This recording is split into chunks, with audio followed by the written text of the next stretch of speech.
இந்த டீட்டெயில்ஸை வாங்கி வச்சு என்ன பண்ண போறீங்க? முதல்ல ஒரு விஷயம் புரிஞ்சுக்கணும். முன்னாள் எம்பி எம்எல்ஏக்கள், ஏன் சர்விங் எம்பி எம்எல்ஏக்கள் அவங்களாம் எடுத்துக்க மாட்டீங்களா? அண்ட் மோஸ்ட் ஆஃப் த முன்னாள் எம்பிக்கள் ஆர் எம்எல்ஏக்கள் ஆர் இன்னைக்கு இருக்கிற சர்விங் எம்எல்ஏ எம்பிக்கள் அப்படின்னும் போது பெருசாக இதெல்லாம் நீங்கள் கஷ்டப்பட வேண்டிய அவசியமே கிடையாது. அவங்களுடைய அந்த எலெக்ஷன் அஃபிடவிட்னு ஒன்று ஃபைல் பண்ணியிருப்பாங்க இல்லையா, அதை எடுத்து பார்த்தாலே அவங்களுக்கு எதிராக எத்தனை கேஸ் பெண்டிங் அப்படின்றது தெரியும். இதெல்லாம் பார்த்தீங்களா, நாங்கள் இதெல்லாம் வாங்கிட்டோம் அப்படின்னா இதை வாங்கி வச்சு என்ன பண்ண போறீங்க? செந்தில் பாலாஜி அவர்களுக்கு எதிராக கேஸ் இருக்கு, நடந்துட்டு இருக்கு, உலகத்துக்கே தெரியும். பொன்முடி அவர்களுக்கு எதிராக இருக்கு. அதே மாதிரி இன்னும் நிறைய மந்திரிகளுக்கு, சர்விங் மினிஸ்டர்ஸ் நான் சொல்றது, அவர்களுக்கு எதிரான வழக்கு, அந்த ஏற்கனவே குவாஷ் பண்ணதெல்லாம் இல்ல மறுபடியும் இது பண்ணணும் அப்படின்னு கோர்ட்ல தீர்ப்பு வந்தது, அது நடந்துட்டு இருக்கு. இதுவும் நம்ம எல்லாருக்கும் தெரியும். ஸோ இந்த செய்தித்தாளில் வந்த விவரங்களை எடுத்து வச்சுன்னு பார்த்தீங்களா, இவங்களுக்கு எதிராக அவ்வளோ கேஸ் இருக்குது அப்படின்னு சொன்னாலே அதுவே ஒரு பெரிய விஷயம். ஆனால் அதுவே ஒரு இம்பாக்டை கிரியேட் பண்ணலை. அவங்க தொடர்ந்து ஜெயிச்சுட்டு வராங்க அப்படின்னும் போது இந்த லிஸ்ட்டை வாங்கி வச்சு என்ன பண்ண போறாங்க? சரி, இப்போ நீங்க சொல்றீங்க இந்த மாதிரி லிஸ்ட் வேணும் அப்படின்னு, ரைட்டு. இப்போ இன்னொரு தரப்புலேருந்து இந்த மாதிரி இன்கம் டேக்ஸ் ப்ரொசீடிங்ஸ் யார் யாருக்கு எதிராக இருக்கின்றது, இந்த இம்போர்ட்டட் காருக்கு டேக்ஸில் கன்ஃபியூஷன் ஆர் லிட்டிகேஷன் இதெல்லாம் எவ்வளோ இருக்குது அப்படின்னு கேட்டாங்கன்னா என்ன சொல்லுவாங்க? எல்லாருக்கு எதிராகவும் இருக்கும். இம்போர்ட்டட் காருக்கு இது வரி கட்டுறது, இந்த ப்ரொவிஷனு அந்த ப்ரொவிஷனு அப்படின்னு லிட்டிகேஷன் போனதாவோ, இந்த கார் விலையே 30 லட்சமோ 40 லட்சமோ போல இருக்கு. அந்த கார் எத்தனை எந்த ரோட்டில் ஓட்ட போகிறாங்கன்னு தெரியல. இன்பநிதி அவங்களுடைய தாத்தாவிற்கு புதுசாக ஒரு கார் வாங்கி கொடுத்துருக்காங்களாம். எனக்கு பேரன் இல்லை, எனக்கு வாங்கி கொடுக்குற அளவுக்கு பிள்ளையும் அந்த அளவுக்கு இல்லை, நமக்கு அந்த வாய்ப்பெல்லாம் இல்லை. சரி, ரைட்டு, விடுங்க. அவங்க நீங்க கேட்குறீங்க அது சம்பாதிச்சு தான் வாங்கி கொடுத்தாருன்னு யார் சொன்னது? ப்ரெசென்ட் பண்ணியிருக்காரு அப்படின்னா ப்ரெசென்ட் பண்ணியிருக்காரு. அது அவங்க பாட்டி கொடுத்துருக்கலாம், இல்லை அப்பா கொடுத்துருக்கலாம். ரெண்டு பேருமே யாருமே கூட்டணி இல்லாமல் ஜெயிக்க முடியாது அப்படின்னு நிலைமை வந்துட்ட பிறகு அப்போ எல்லாருக்கும் தெரியும், ரைட்டுங்க, 1% எங்களுக்குன்னு வச்சுக்காங்க, அவ்வளோதான். ஆனால் அந்த 1% இல்லைனா நீங்கள் ஜெயிக்க முடியாதுல்ல. 117 வேணும் மெஜாரிட்டிக்கு அப்படின்னா 116 வச்சிருந்தாலும் உங்களால் ஆட்சி அமைக்க முடியாது. அந்த ஒரு எம்எல்ஏ வேணும் இல்லையா?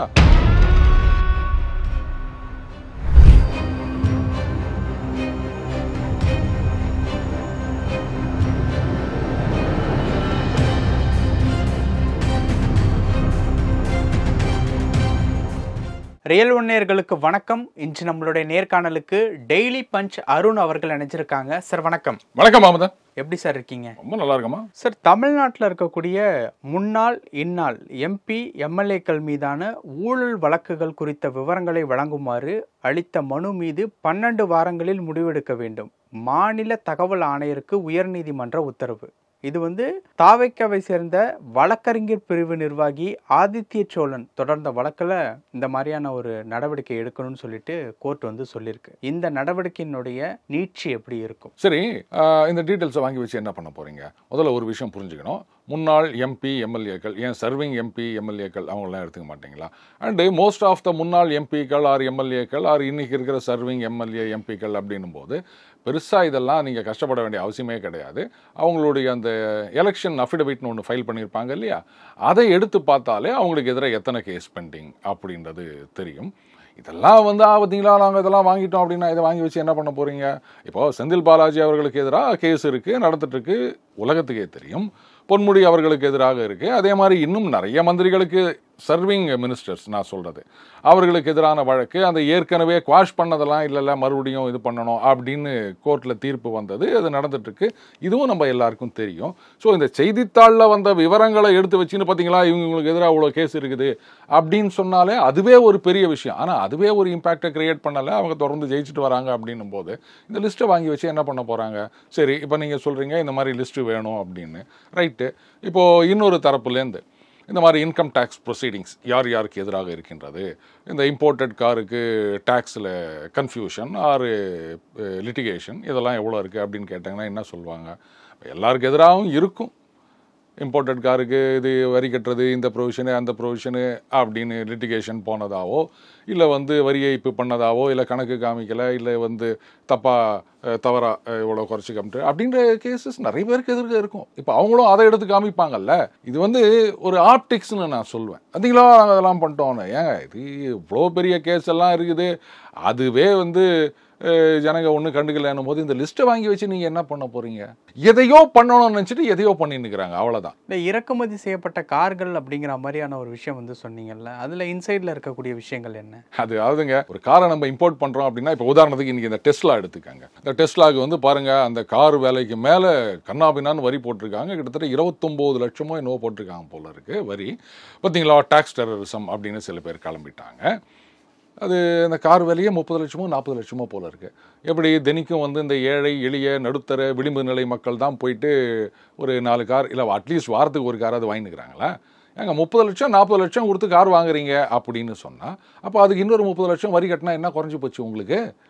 எதுக்காக இந்த வரி அப்படின்னா, உள்ளூர் தயாரிப்பு. நம்ம ஊர்லேயும் எலக்ட்ரிக் வெஹிக்கிள்ஸ் தயாரிக்கிறோமா இல்லையா? உள்ளூர் கார் கம்பெனி எத்தனை இருக்குது? இந்திய கம்பெனிகள் இருக்கின்றது, இந்தியாவில் தயாரிக்கின்ற ஃபாரின் கம்பெனிகள் இருக்கின்றது. இதையெல்லாம் விட்டுப்புட்டு அவ்வளோ ஒரு காரை வாங்கணும் அப்படின்னு சொன்னால், அப்போ நீங்கள் வரி கட்டுங்க. இந்த இம்போர்ட்டடாக இருக்கட்டும், இல்லை இது வந்து இந்த டெஸ்லா இப்போ விற்கிறதுன்றது இங்கே தயாரிக்கிறது கிடையாது, ஒட்டுமொத்தமாக இங்கே கொண்டு வந்து விற்கிறாங்க அவங்க.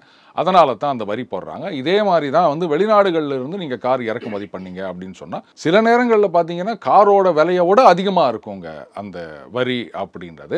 இதுக்கு சில பேர் வந்து இல்லை இந்த வரி கூடாது, இல்லை இது விலக்கு வேணும் அப்படின்னு போனதெல்லாமும் நம்ம பார்த்துருக்கோம். அது நிறைய பேர் அந்த லிஸ்ட்டில் இருக்காங்க. ஸோ எதுக்காக இன்றைக்கி டெஸ்லாக்கு வரி போட்டாங்கன்னா, உள்ளூர் தொழிற்சாலை பாதிக்கப்படக்கூடாது அப்படின்றதுக்காக தானே தவிர, ஏன்னோ இந்த வரியை வாங்கி வச்சு கவர்மெண்ட் இது பண்ண போகிறது. 30 லட்ச ரூபா கொடுத்து கார் வாங்குறான்னா கட்டு, அவ்வளோதான். ஏன்னா 30 லட்ச ரூபா கொடுத்து கார் வாங்குறவங்கன்னா என்னென்னா அண்ணாடங்காட்சியா, இல்லை கஷ்டப்படுறாங்களா? அவங்கள கட்ட சொல்கிறதுல என்ன தப்பு? எதுக்காக வந்து பணக்காரங்களுக்கு குரல் குத்துனுக்கிறீங்க? அதே மாதிரி தான் கார் வந்து நம்ம இம்போர்ட் பண்ணுறோம் அப்படின்னும் போது, உள்ளூரில் இல்லாத காரா இங்கேயே வந்து பார்த்தீங்கன்னா நிறைய கார்கள் 60 லட்ச ரூபா 70 லட்ச ரூபா 1.5 கோடி இந்த ரேஞ்சுக்கெல்லாம் நம்ம ஊரில் கார் விற்குதான். அந்த கார் எத்தனை எந்த ரோட்டில் ஓட்ட போகிறாங்கன்னு தெரியல. என்னதான் 1.5 கோடி ரூபாய்க்கு கார் வாங்கினாலும் ஸ்பீட் பிரேக்கரில் டபக்குன்னு ஏறி தான் இறங்குவோம் நம்ம, கரெக்டாக? அப்படி இருக்கச்ச நீங்கள் இம்போர்ட் பண்ணுறீங்க அப்படின்னு சொல்லும்போது வரி போடத்தான் செய்வாங்க. அது கூடாதுன்னு சில பேர் கேட்பாங்க. இந்த மாதிரி விஷயங்கள்லாம் வெளில வரும்போது நீங்கள் ஒழுங்காக வரி கட்டினீங்களா அப்படின்னு கேட்பாங்க. எவ்வளோலாம் வந்து இன்கம் டேக்ஸில் நோட்டீஸ் வந்திருக்கு, அதில் ஏதாவது ப்ரொசீடிங்ஸ் இருக்கா அப்படின்ற விஷயங்களையும் எல்லாரும் கேட்க தான் செய்வாங்க. நான் இவருக்கு மட்டும் இல்லை, எவருக்கு ஒன்றாலும் இருக்கலாம் இல்லையா? அப்போ அதெல்லாம் எடுத்துகிட்டு வந்தால் என்ன பண்ணுவீங்க? இந்த எத்தனை கேஸு அப்படின்ற லிஸ்ட்டு கேட்டிருக்கிறது வந்து தேவையில்லாத வேலை, பியூர் ஆப்டிக்ஸ், வேறு ஒன்றும் கிடையாது. அதை வச்சு ஒன்றும் பண்ண போகிறது கிடையாது. பாருங்கள், இவங்களை 234 தொகுதியில் 200 பேர் மேலே கேஸ் இருக்குது, லேட்டஸ்ட்டு எலெக்ஷன் நேரத்தில் சொல்கிறாங்கன்னு வச்சுக்கோங்களேன். இதெல்லாம் புதுசாக சொல்ல போகிறீங்க? எப்படியும் அவங்க அடுத்த தடவை எலெக்ஷனில் நிற்கும் போது 234, இந்த கூட்டணியில் 234, அந்த கூட்டணியில் 234 அண்டு மீதி நிற்கிற அத்தனை பேரும் அவருக்கு எதிராக எத்தனை வழக்குகள் இருக்கின்றன அப்படின்றத பற்றி அவங்க அதில் ஃபைல் பண்ண தான் போகிறாங்க. எதையாவது மிஸ் பண்ணிட்டா, பார்த்தீங்களா இந்த கேஸ் அவர் விட்டுட்டாரு அப்படின்ட்டு எலெக்ஷன் பெட்டிஷன் போடுவாங்க இல்லையா? அப்புறம் எதுக்குங்க இதெல்லாம் தேவையில்லாத வேலை? இன்பநிதி வந்து அவங்களுடைய தாத்தாவிற்கு வந்து புதுசாக ஒரு கார் வாங்கி கொடுத்துருக்காங்களாமே. எனக்கு பேரன் இல்லை, எனக்கு வாங்கி கொடுக்குற அளவுக்கு பிள்ளையும் அந்த அளவுக்கு இல்லை, நமக்கு அந்த வாய்ப்பெல்லாம் இல்லை. சரி, ரைட்டு, விடுங்க. அவங்க வந்து இல்லை, இதில் என்ன கேள்வின்னா, இன்பநிதிக்கு மேக்ஸிமம் ஒரு 20 வயசுக்குள்ளே தான் இருக்கும், 19 வயசு அந்த மாதிரி தான். கார் வாங்கி கொடுக்குற அளவுக்கு ஒரு சம்பாத்தியத்துக்குள்ளே இன்பநிதி போயிட்டாரா அப்படிங்கிறதான் ஒரு கேள்வி. நீங்கள் கேட்குறீங்க, அது சம்பாதிச்சு தான் வாங்கி கொடுத்தாருன்னு யார் சொன்னது? ப்ரெசென்ட் பண்ணியிருக்காரு அப்படின்னா ப்ரெசென்ட் பண்ணியிருக்காரு.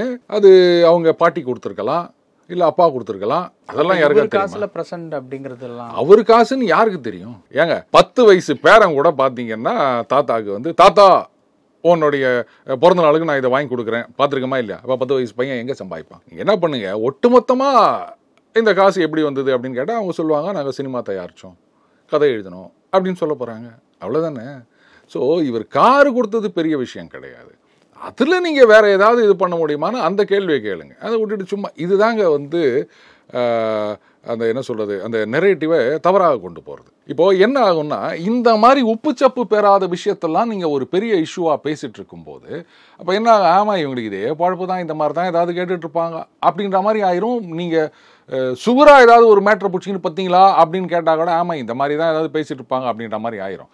அதனால் சரியான விஷயங்களை பிடிங்க, அதை பேசுங்க. அதுதான் வந்து உண்மையான அரசியலாக இருக்குமே தவிர, இப்போ அவர் சம்பாதிச்சு வாங்கி கொடுத்தேன் நீங்கள் சொன்னாரா? அவங்க அப்பா கொடுத்துருக்கலாம், அம்மா கொடுத்துருக்கலாம், யாராவது கொடுத்துருக்கலாம், இல்லை அவரே கூட வந்து ஏதாவது ஒரு தொழில் பண்ணியிருக்கலாம். கலைஞர் டிவியில் இருக்காரு, வாட் எவர், ஏதோ வழியில் அவருக்கு ஒரு சம்பாத்தியமும் வந்திருக்கலாம். இது வந்து அவரு அக்கௌண்ட்லேருந்து காசு கொடுத்து இது பண்ணியிருந்தாருன்னா அப்போ இன்கம் டேக்ஸ் கேட்டு போவாங்க. இவ்வளோ வருமானம் வந்ததுன்னா எப்படி வந்தது, வரி கட்டினீங்களா அப்படின்னு கேட்பாங்க. பட் அப்பா மகன் அந்த டிரான்ஸ்ஃபருக்கெல்லாம் அது கிடையாது. ஸோ அந்த மாதிரி கேட்கணுமே தவிர இந்த மாதிரி எல்லாம் அப்படியே இதெல்லாம் பெருசாக இது பண்ணிட்டு போகும்போது உண்மையான விஷயங்கள் அடிபட்டு போயிடும் அமுதன். இதுதான் இவங்க நிறைய பேர் பண்ணுற தப்பு. இப்போது திமுகவை பொறுத்த வரைக்கும் வந்து தொகுதி பங்கீடில் வந்து பெரிய பிரச்சனை இருக்குது அப்படிங்கிற மாதிரி வந்து கேள்விப்பட முடியுது. எந்த கட்சிக்கு எத்தனை தொகுதிகள் கொடுக்க போகிறோம் அப்படிங்கிறதுல. ஸோ அதில் வந்து பங்கீடு பிரச்சனை இருக்கிறது அப்படிங்கிறத எப்படி? அது நான் இன்னைக்கு இல்லை, அந்த பாராளுமன்ற தேர்தலும் போதே நான் சொன்னேன், இதில் இவங்க 40க்கு 40 ஜெயிச்சிட்டாங்க அப்படின்னா சிக்கல் தான் அப்படின்னு.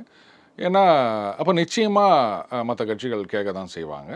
அதுவும் திமுகவை பொறுத்தவரைக்கும் இன்றைக்கி அதிமுக அந்த மாதிரி ஆயிடுச்சு. 2 பேருமே வந்து இங்கே யாருமே கூட்டணி இல்லாமல் ஜெயிக்க முடியாது அப்படின்ற நிலைமை வந்துட்ட பிறகு அப்போது எல்லாருக்கும் தெரியும், ரைட்டுங்க 1% எங்களுக்குன்னு வச்சுக்காங்க அவ்வளோதான். ஆனால் அந்த 1% இல்லைனா இங்கே ஜெயிக்க முடியாதுல்ல. 117 வேணும் மெஜாரிட்டிக்கு அப்படின்னா 116 வச்சிருந்தாலும் உங்களால் ஆட்சி அமைக்க முடியாது. அந்த ஒரு எம்எல்ஏ வேணும் இல்லையா? 94 வச்சுக்கிட்டெல்லாம் ஆட்சி அமைச்சிருக்காங்க. சொல்கிறேன் அதுக்கு நான் பதில். ஸோ 116 வச்சாலும் அந்த ஒத்திரி யாராவது இங்கே வந்தாதான் ஆட்சி அமைக்க முடியும் இல்லையா? இப்போ 94 வச்சுட்டு ஆட்சி அமைச்சாங்க அப்படின்னு சொன்னால் காங்கிரஸ் கூட வந்தாங்க. நீங்கள் எங்களுக்கு வந்து கேபினெட்டில் இடம் கொடுக்காட்டாலும் பரவாயில்ல, நாங்கள் வெளியிலிருந்து ஆதரவு கொடுக்கிறோம் அப்படின்றதுனால தான் அவங்களால ஆட்சி அமைக்க முடியுது. வெறும் 94 வச்சு ஆட்சி அமைக்கலல்ல. ஸோ அந்த மாதிரி அப்போ நிச்சயமாக அவங்களுடைய சக்திக்கு ஏற்ற மாதிரி அதிகமான சீட்டுகள் கொடுங்க அப்படின்னு கேட்க தான் செய்வாங்க. அது இப்போ தெரியாது. எலெக்ஷன் நெருங்குற நேரத்தில் இன்னும் கூட்டணி பேச்சுகள் மும்முரமாக நடக்கும். தாவேகா வந்து இன்னும் எத்தனை நாளைக்கு தான் அவங்க தனியாக நிற்கிறது அப்படின்னு சொல்லிட்டு இருப்பாங்க. அப்போ கூட்டணி யார் வரீங்க? எடப்பாடி அவர்கள்ட்ட கேட்கும்போது அவர் ஒரு விஷயம் வந்து சொல்லியிருந்தாரு, விஜய் கூட பேச்சுவார்த்தை ஏதாவது நடத்துறீங்களா அப்படின்னு கேட்கும்போது தேர்தல் வியூகங்களை வெளில சொல்ல முடியாது அப்படின்ட்டு வந்து சொல்லியிருந்தார். ஆமாங்க, இதுனா வந்து நாங்கள் அவங்களோட பேச்சுவார்த்தை நடத்துகிறோம், இவங்களோட நடத்துகிறோம் அப்படின்னு சொல்லிட்டா போவாங்க. இதெல்லாம் வந்து கூட்டணிகள் அப்படின்றது திரைமறைவில் தான் நடக்கும். இதை வெளில சொல்லிட்டுலாம் பண்ண முடியாது. இல்லை வந்து பாருங்கள், நாங்கள் வந்து எங்கள் பொதுக்குழுவில் வந்து யார் யாரோடலாம் கூட்டணி வச்சுக்கிறோம் அப்படின்னு பேச போகிறோம், எல்லாரும் வந்து உட்காருங்க அப்படின்னா சொல்லுவாங்க. அதெல்லாம் கரெக்டு. ஆனால் தாவேகா இந்த பக்கம் வருமா அப்படின்றது ஒரு பெரிய கேள்விக்குறி. ஸோ அவங்க வந்து மற்ற கூட்டணி கட்சிகளை சேர்க்கணும்னு நினைக்கும் போது எவென்ச்சுவலி திமுகவில் இருக்க கட்சிகளுக்கு தான் அவங்க வந்து ட்ரை பண்ண முடியும். அந்த நேரத்தில் இது வந்து அவங்களுக்கு ஒரு பார்கெனிங் சிப்பாக இருக்கும். பிசிகா, கம்யூனிஸ்ட், இல்லை காங்கிரஸ் இந்த மாதிரி கட்சிகளுக்கு எங்களுக்கு அதிக இடம் கொடுக்கணும். அப்படி அதிக இடம் இல்லை அப்படின்ற பட்சத்தில் இப்போ மந்திரி சபையில் பதவி ஏதாவது ஒன்றாவது கொடுக்கணும் அப்படின்ற ப்ரெஷர் நிச்சயமாக இருக்கும். அது வந்து இப்போவே தெரியாதுங்க. இப்போவே ஆரம்பித்தாங்கன்னா அது நல்லா இருக்காது. அந்த பார்கெனிங் சிப், அந்த பவர் போயிடும். இது வந்து தேர்தலுக்கு ஒரு 3 மாதம் இருக்கும்போது அப்போ தான் அது வந்து நடக்கும். அது நிச்சயமாக நடக்கும்னு நான் நினைக்கிறேன். பல விஷயங்களை பகிர்ந்துக்கிட்டீங்க. நேரத்துக்கு ரொம்ப நன்றி. நன்றி அமுதன்.